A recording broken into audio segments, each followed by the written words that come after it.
My honor to bring her up. Come on, Lisa. Are we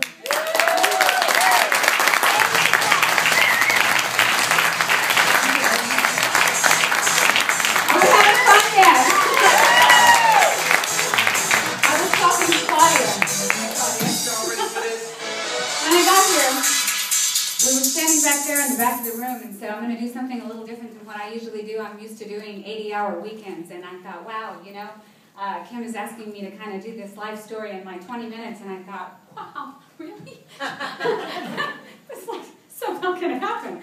And so I really took a moment and I talked to my daughter and I decided that I was going to give you something special that nobody else gets. Because even though, yes, every event that I give, gosh, I'm getting teary.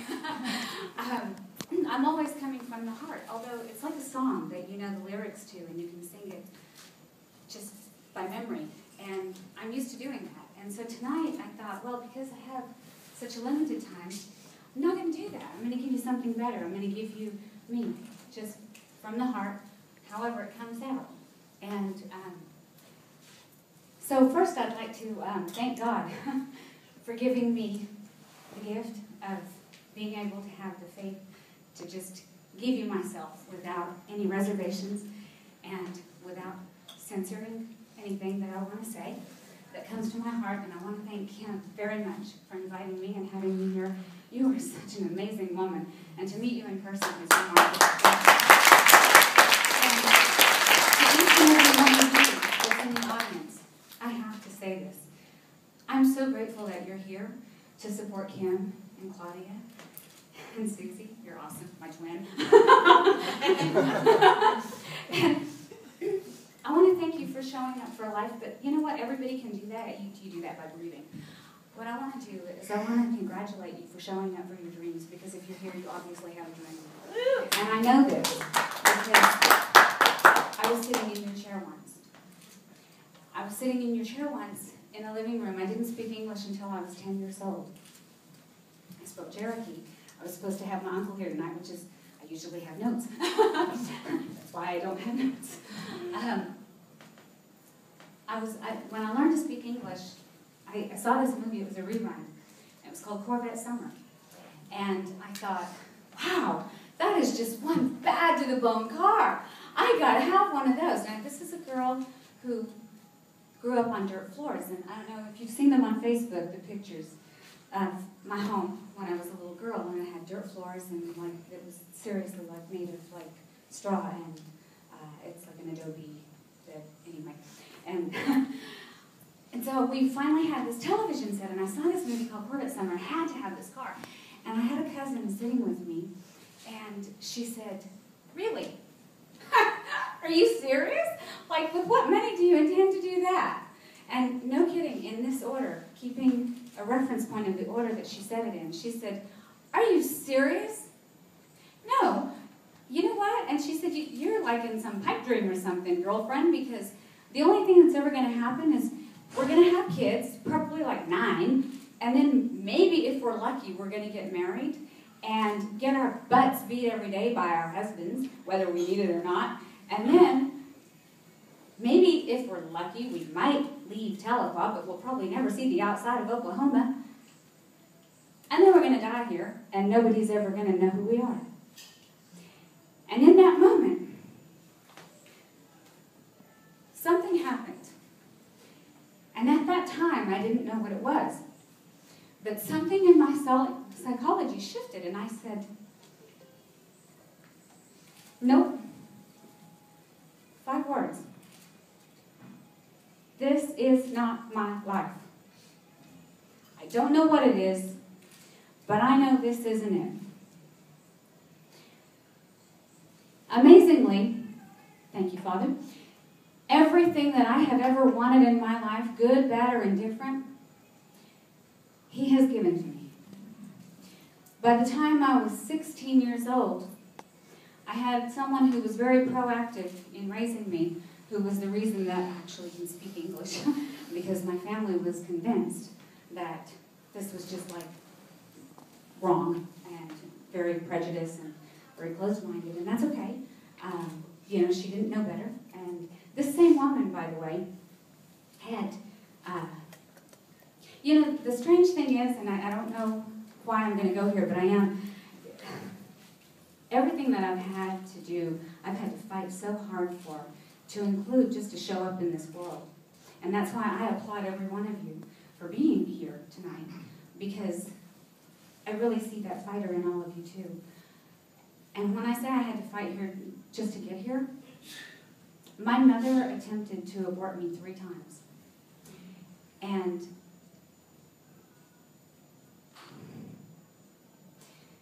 if just one of you takes home something that you can use from what I said, then everything that I've ever gone through is worth it.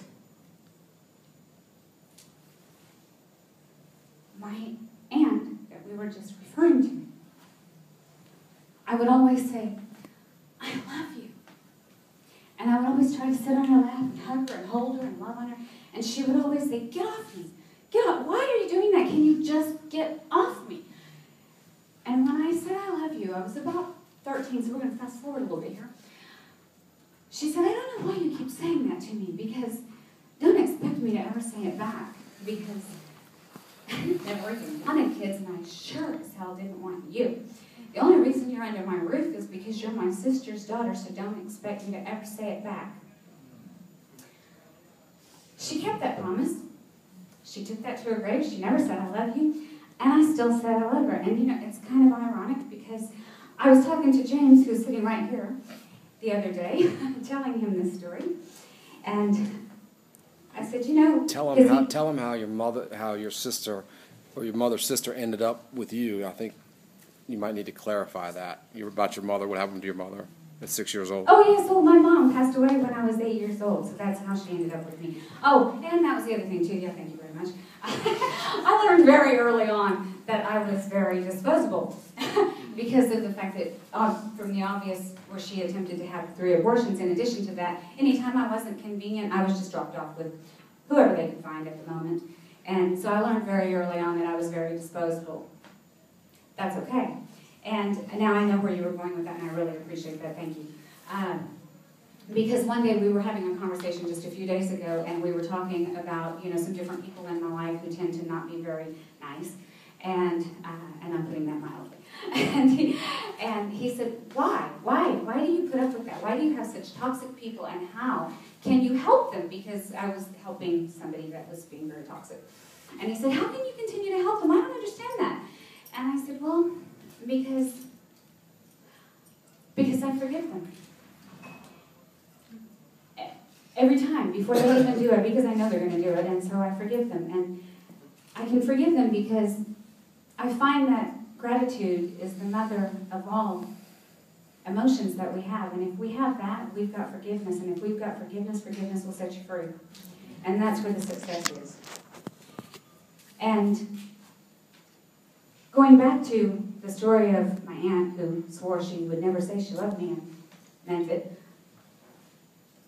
as much as she pushed me off of her, and as much as she wouldn't say it, and as many of the things that she said that were so not nice, you know, the ironic thing about that is because when we were having this conversation, he said, I don't understand how anybody can treat anybody like that. That just doesn't, what is wrong with people? And I said, you know, it's not her fault, because I really do believe that this is the way she was raised, and this is the way that her mother was raised, and so on, and so on, and so on.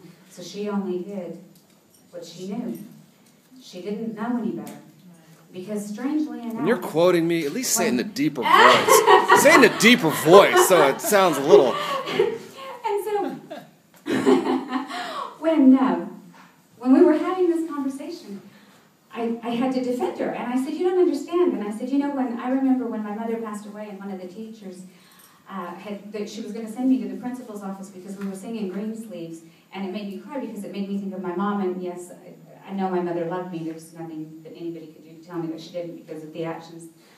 You know, and this is a great expression. I like this expression. I can't hear what you're saying because your actions are speaking so loudly. And the reason I can say that about my aunt, it can work in reverse, and this is why. My aunt, who always said, I don't like you. You're worthless. This was the same woman when I got sent to the principal's office. She went down there and she said, you will not lay a hand on that girl. I can beat her upside one and down the other, but you will never touch her. And so for somebody who swore she didn't love me, it's kind of amazing how she was always there to protect me. And I just somehow can't believe that you can do that unless you love somebody. Fast forward. My daughter's amazing. My daughter's idea of doing the basket thing that you were talking about. Because I think you're my daughter, even though she's not here. Right now, each one of you does have a gift inside of you. And I have no idea why you're here, but I can promise you the reason that you're here, you don't even realize. Why you're here is so much deeper than the reason that you think you're here. When you dig deeper inside, there's going to be something more than what you originally thought. And the only way that you're going to find out what that is, you're not going to get there by sitting there. So for a minute, I want you to indulge me. Can everybody please stand up for a second? And then I want each one of you to turn around and check your seats, like check the underneath of your seats and see what you find, if there's anything underneath your seat.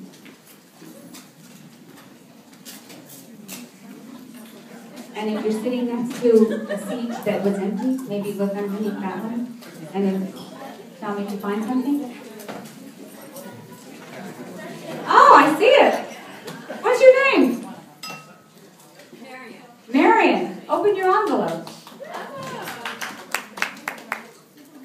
$5. So, the moral to that little game is, in order to get successful, you have to get off your seat. You'd be amazed what's under there. So, I'm so blessed to be, and it's funny because we're in this room together, and I'm so moved by just what I've heard from Kim, and Susie, and Claudia.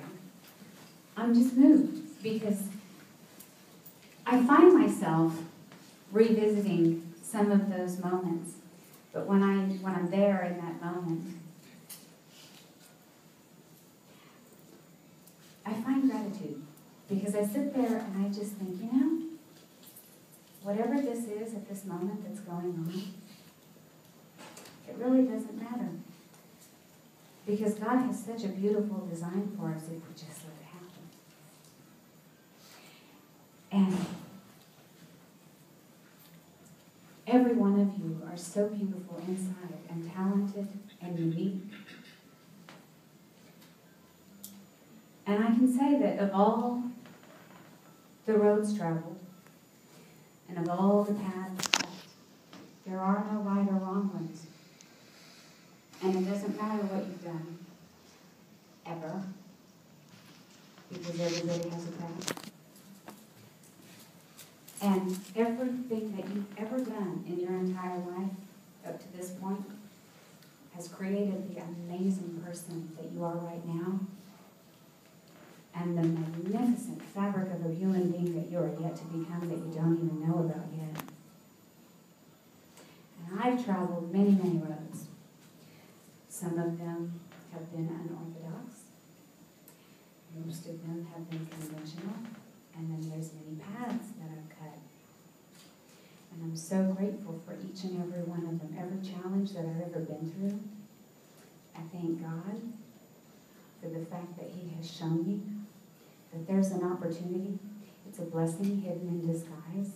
I just need to look for it hard enough to see it. Because sometimes it's not real obvious. The ones that aren't real obvious are the ones that are really, really worth it. So my question is,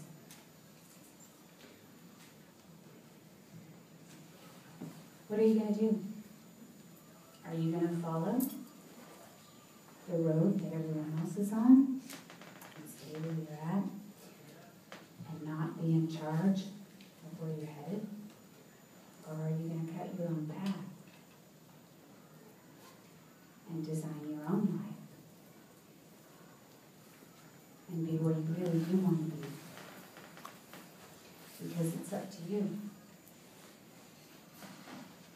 Could everybody please put their hands like this? Put both of your hands in front of your face. Now, all the time I hear people saying, so-and-so did this and so-and-so did that, and this guy's driving me crazy, and that girl's just going to wear me out. Well, beyond those hands, what can you control? Nothing. But you can control everything from where? From the hands back. You teach people how to treat you. I learned that really early. And you can be the author of your own life if you just don't let anyone else hold that pen. And you can choose to make a different decision every day that you wake up. Life is a decision. You can choose to be happy, you can choose to be miserable, you can choose to do nothing. There's always at least 3 choices. Personally, I choose to be happy. And in order to do that, I have to start with forgiving. And forgiving isn't for the other person, because they're going to be who they are no matter what. Forgiving is a gift that you give to yourself. And when you can do that, the gratitude really shows up so big. And when the gratitude shows up, that's when you really start to live. That's when your dreams come alive. And that's where everything that you ever wanted starts to come to fruition. And it happens so seamlessly and so easy that you wonder, how? How did this happen? Because I've been struggling and fighting, and I've been pulling my eyelashes out, trying to get there. Or if you're a guy, I've been pulling my hair out, trying to get there. It's when you do that everything just magically appears in front of you. And I can tell you right now that that's a fact, because of this beautiful woman sitting right here. We met on Facebook. And I would have never met any one of you. And to me, before I flew out, I prayed for just one person to show up. And every single one of you are that one person to me. And you matter to me. And you matter to you. And you never know when you're going to matter to the person that's about to take their own life. Because there are so many times where I've had somebody reach out to me and say, you know what? I just saw something on your posting. I had no idea what I was going to do, or if I was going to go and make it until tomorrow. And I would have never known that if somebody didn't write it. And so I can promise you, if you haven't heard it, it's only because somebody hasn't vocalized it to you, because somewhere out there you have touched somebody with such a magnitude that you have no idea whose life you saved, but I know you did. I know you did.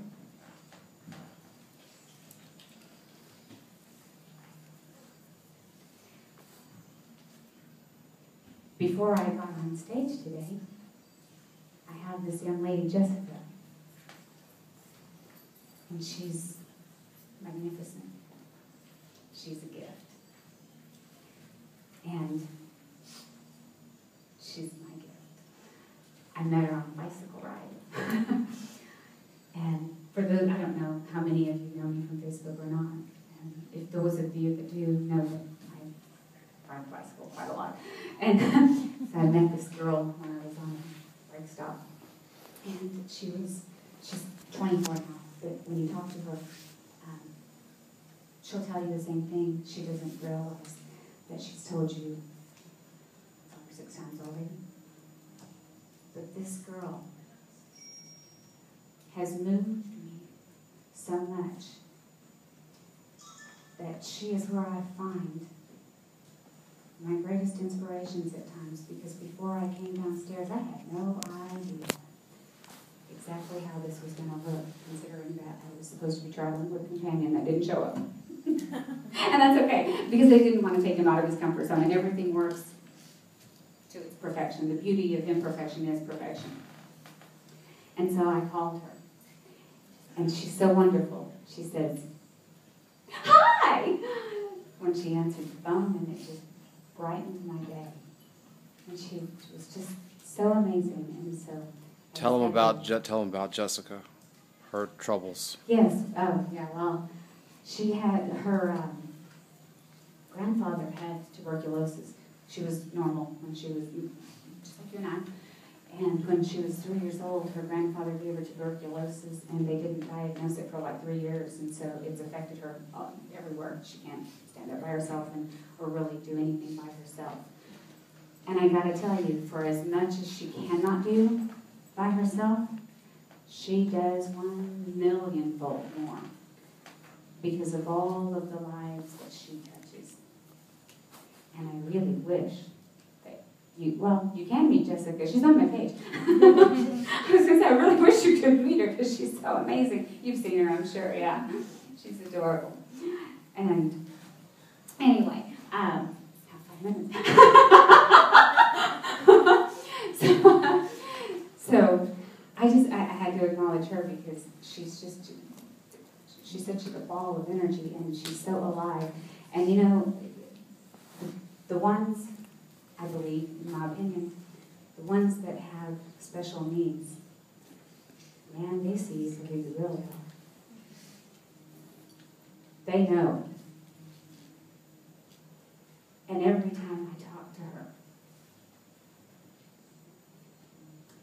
I cry like a baby because I recognize that everything I've been through, she sees something amazing in me that I don't even see sometimes. Okay, most of the time. She just loves with nothing required. She doesn't have any conditions to her love. And I'll keep this real short since I only have probably 2 minutes now. When I met Jessica on that bicycle ride, I wasn't even going to stop. I was going to keep going because I was almost done with the ride, and I really did not want to be the last one in camp. It was a long ride. And so I stopped to eat, and she said, "Guess what?" And nobody was answering her, so after about 20 of those, I asked if I could cut in line, and I said, "What?" And she, "That's Dad." And she's pointing back, and I said, "Well, he seems pretty magnificent." And to cut to the chase of the story, she said, "I get to make sandwiches today." Okay, for those of you who don't know much about my habits, I don't drink anything other than water, probably to the point that it annoys people. I do like Starbucks refreshers. I discovered that recently. Those are pretty good. So I have a limited menu of things that I'll have. Well, this little girl made me fried, which I'm pretty certain fried food should be illegal. It's just awful. It's terrible for me. It tastes great, but it's terrible for you. I'm pretty convinced it should be illegal. She made me a fried bologna, which is another food that I'm pretty certain should be illegal, sandwich with cheddar cheese, which I do like cheddar cheese, that's okay. It's not too bad for you.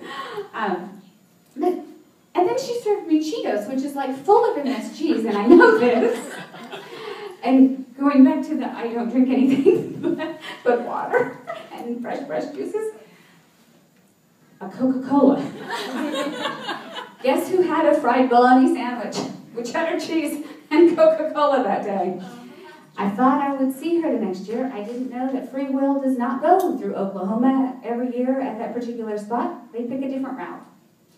So I didn't see her again, and I felt so awful because I felt like she was going to think I lied to her because I thought she was going to remember. I didn't know that she didn't remember things. And this was in 2008. And I'm sorry because I'm sure I'm running just a slightly bit over, but I got to finish this one because she's amazing.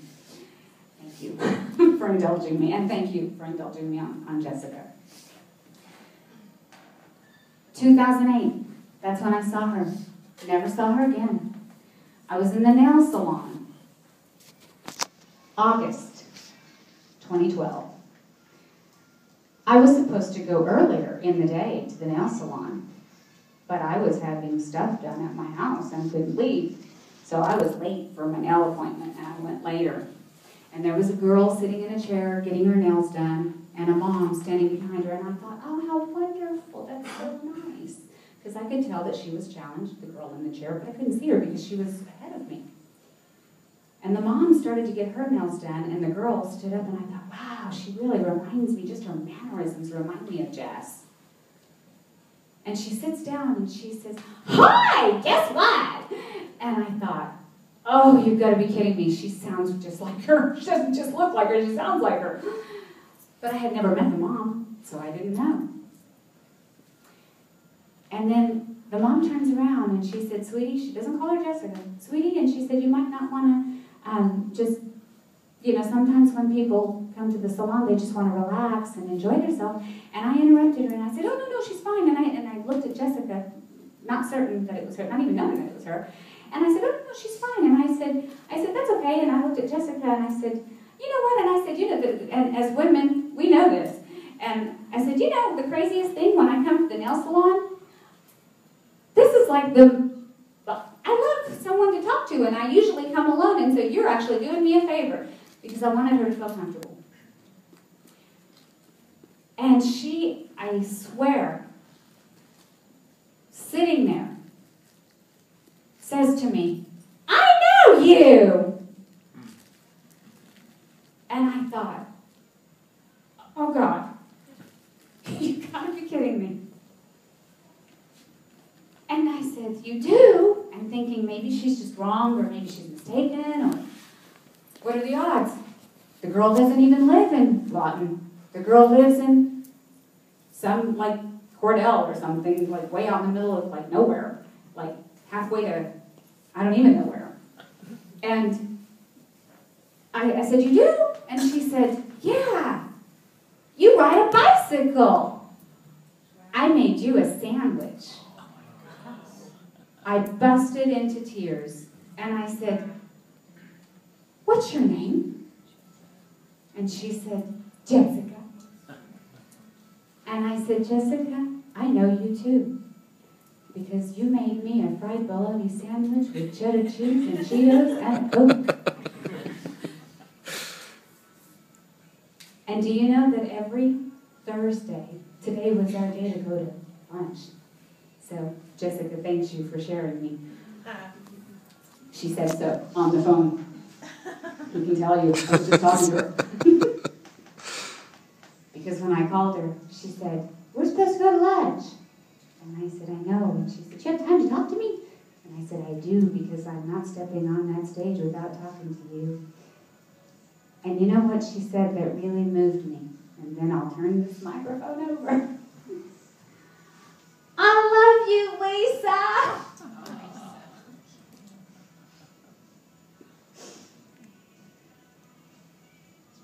And then I knew it was going to be okay. So thank you for allowing me to share Jessica with you. She's truly an angel. But the reason I'm sharing her with you like this is because there's someone out there that you've touched just like this. And maybe you just haven't had the opportunity to reunite with them like I've been so blessed to do with Jessica. So, having that being said, if I had one thing that I want you to take away from what I've had to say tonight, because I know I've been all over the charts with my stories, is today, right now, in this moment, you knew that you had 1 minute to live. Just 1 minute to live. Would you be able to say, I've really lived? Would you be able to say, I've done everything, or at least I've made an effort to do everything that I wanted to do on that list? And write it down. If there's something that you haven't done, you need to write it down and do it. Because I got to tell you, for 40 years of my life, I've lived in fear. I hadn't been on a roller coaster because everything had the end result of, and then you'll die. I hadn't been on a roller coaster, anything, whatever. Now I've been on a roller coaster, I've been on a trapeze, and I got to tell you, if it's ever, and I thank you, Father, thank God that it didn't take a wake-up call like cancer or something or whatever. Thank God it didn't take a wake-up call for me to realize it. But when you're ready and it's your time, don't you just want to go sliding into home saying, I've used and abused this body the best I can and I'm ready.